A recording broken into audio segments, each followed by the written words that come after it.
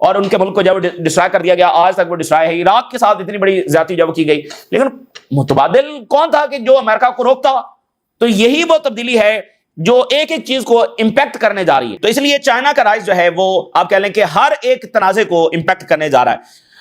اچھا، اب اسی درمیان جو ہے وہ انصار اللہ کے جو سربراہ ہیں ان کی سپیچ ہوئی ہے کچھ ہی دیر پہلے، اور انہوں نے جو بات کی ہے بڑی امپورٹنٹ ہے. انصار اللہ کے سربراہ یہ کہہ رہے ہیں کہ اسرائیل کے ساتھ ایک اور راؤنڈ جو ہے وہ ناگزیر ہے. اسرائیل کے ساتھ ہماری جنگ ہونے جا رہی ہے اور یہ نظر آ رہا ہے کہ اس جنگ کو ٹالنا ناگزیر ہے. ابھی ویسے 2 دن قبل جو اسرائیلی ڈیفنس منسٹر ہے اس نے یمن کو دھمکایا بھی ہے، اور نتنیاہو نے بھی کل دھمکی لگائی ہے، اور آج انصار اللہ کے چیف کہہ رہے ہیں کہ اسرائیل کے ساتھ ہماری ایک اور جنگ ناگزیر ہے اور اس کے لیے ہم بھرپور طریقے سے تیار ہیں. Confirmed that a new round of escalation with the Zionist enemy is inevitable. This statement comes just 2 days after کہ جب نتنیاہو اور اسرائیلی ڈیفنس منسٹر نے دھمکایا ہے کہ ہم اٹیک کریں گے، تو اس کے بعد یہ اسٹیٹمنٹ جب وہ آ رہی ہے. لیبنان کی یہی صورتحال ہے، ایران کی یہی صورتحال ہے، تو کوئی بہت بڑا آتش فشاں جو ہے وہ آنے والے دنوں میں ایکسپلوڈ ہو سکتا ہے. نائجیریا نے کہا ہے کہ ہماری فورسز ہائی الرٹ ہیں. نائجیرین officials affirmed the country is on high alert. پورا ملک اس وقت ہائی الرٹ ہے Nigeria to protect its sovereignty from any potential US military action. کیونکہ امریکہ جو ہے وہ کسی بھی وقت اٹیک کر سکتا ہے. اور ٹرمپ نے جو افریقہ کی کمانڈ ہے، جیسے سینٹ کام ہے تو مڈل ایسٹ کی کمانڈ ہے، تو اسی طرح افریقہ کی بھی کمانڈ ہے، تو افریقہ کی کمانڈ کے جو لیڈرز ہیں، کمانڈرز ہیں، ان کو ہنگامی طور پر بلا لیا واشنگٹن. تو یہ طے ہو رہا ہوگا حملے کے حوالے سے. تو نائجیریا کہہ رہا ہے کہ وہ ہائی الرٹ ہے، کسی بھی وقت امریکہ کا حملہ ہو سکتا ہے. اب آپ دیکھیے، نائجیریا ایک غریب ملک ہے جیسے مڈل ایسٹ کے، جیسے افریقہ کے باقی ملک ہیں. تو اب چائنا وہاں پر انویسٹ کر رہا ہے، انفراسٹرکچر بنا رہا ہے، ریلویز بنا رہا ہے، روڈز بنا رہا ہے، ایئرپورٹس بنا رہا ہے، انرجی میں انویسٹ کر رہا ہے. تو تھوڑی بہت کچھ امن آ رہا ہے، کچھ بہتری آ رہی ہے، کچھ خوشحالی آ رہی ہے، اور نائجیریا ایک بڑی اکانومی کے طور پر ایمرج کر رہا ہے. تو نائجیریا میں اگر تھوڑی سی خوشحالی آنا شروع ہوئی ہے تو امریکہ جنگ سے دھمکا رہا ہے. مطلب کوئی ریزن نہیں ہے، کوئی جواز نہیں ہے. تو اب آپ دیکھیے، چائنا ان ملکوں کو انویسٹمنٹ دے رہا ہے، یہاں پر انفراسٹرکچر بنا رہا ہے، اور امریکہ west again coming to destroy these countries. تو یہ ملک جو ہے وہ بڑی اچھی طریقے سے سمجھ رہے ہیں کہ کون کیا ہے. تو چائنا کی ابھی جناب اسٹیٹمنٹ آئی ہے، انہوں نے کہا ہے ہم نائجیریا کے ساتھ کھڑے ہیں اور کسی صورت ہم امریکہ کو الاؤ نہیں کریں گے، اور امریکہ اگر اٹیک کرتا ہے تو پوری طرح سے ہم نائجیریا کے ساتھ کھڑے ہوں گے. China wants US not to interfere in Nigeria. 50% population Muslim ہے، 50% جو ہے وہ Christian ہے. China has publicly backed Nigeria after Trump threatened possible US military action over alleged religious persecution. انہوں نے کہا کہ ہم پوری طرح سے سپورٹ کرتے ہیں جو نائجیریا کی گورنمنٹ ہے، نائجیریا کے پیپل ہیں، اور جو کہ اس وقت ڈیولپمنٹ کے پاتھ کے اوپر ہیں، جو اس وقت خوشحالی کے راستے کے اوپر ہیں، ان کو اس طرح سے اٹیک کرنا ہم اس کو کسی صورت افورڈ نہیں کریں گے. چائنا بہت سختی سے اس بات کی مخالفت کرتا ہے کہ religion, human rights, what ever the excuse, کوئی بھی جواز بنا کر کسی ملک کے اوپر اور نائجیریا کے اوپر حملہ کر دینا، اس کو ہم بالکل نہیں صحیح مانتے ہیں. چاہے ہیومن رائٹس کا ایشو ہے، چاہے وٹ ایور دا ایشو ہے، اس کا مطلب یہ نہیں کہ اس ملک کے اوپر جب اٹیک کر دیا جائے. تو نائجیریا کے ساتھ چائنا کہہ رہا ہے کہ ہماری اسٹریٹجک کمپریہنسو اسٹریٹجک پارٹنرشپ ہے. اس کا مطلب یہ ہے کہ ہم ملٹریلی بھی اس کو سپورٹ کریں گے، اینڈ ہماری مکمل سپورٹ ہے جو موجودہ گورنمنٹ وہاں پر موجود ہے. ارجنگ دا یونائٹڈ اسٹیٹس کہ وہ اوائڈ کرے ریلیجن کو جواز بناتے ہوئے ایک ملٹری اٹیک کرنے سے. وہ بڑی اسٹرانگ سٹیٹمنٹ ہے نا، چائنا نے کھل کر جب اپنی پوزیشن واضح کر دی ہے. تو یہی چائنا کا اصل امتحان ہے کہ جب امریکہ کسی ملک کے اوپر حملہ کرے گا تو چائنا کیا اس کے ساتھ جائے گا، اور کس حد تک اس کے ساتھ جائے گا. تو جس ملک پر امریکہ حملہ کرنے کی تیاری کر رہا ہے، چائنا کہہ رہا ہے کہ ہم اس کے ساتھ کھڑے ہیں. ویسٹ بینک سے ذرا خبر. اچھا، ہیومن رائٹس کے اوپر حملہ ہونے جا رہا ہے نا، تو ذرا غزہ میں بھی دیکھیے اور ویسٹ بینک میں بھی دیکھیے اسرائیل کیا کر رہا ہے. امریکہ کا وہ اتحادی، اور وہ اسرائیل جو اپنے آپ کو یہ کلیم کرتا ہے کہ وہ سویلائزیشن کا گارڈین ہے، ویسٹرن سویلائزیشن کا گارڈین. ویسٹ بینک کی ذرا سٹوری دیکھیے. 2 امریکن جو اسرائیلی نیشنل بھی ہیں، وہ جناب علی ایک کلوز ملٹری زون میں، جو فلسطینی علاقہ تھا جس کو انہوں نے کلوز ملٹری زون قرار دیا ہوا تھا، تو وہاں پر جو فلسطینی خواتین فارمرز ہیں ان کی مدد انہوں نے جا کر کرنے کی کوشش کی. تو اسرائیل نے ان کو 10 سال کے لیے بین کر دیا کہ وہ اسرائیل داخل نہیں ہو سکتے. اسرائیلی نیشنل ہیں اور امریکن نیشنل بھی ہیں. 2 US women get 10-year ban from Israel for entering IDF zone to aid Palestinian olive harvest. یعنی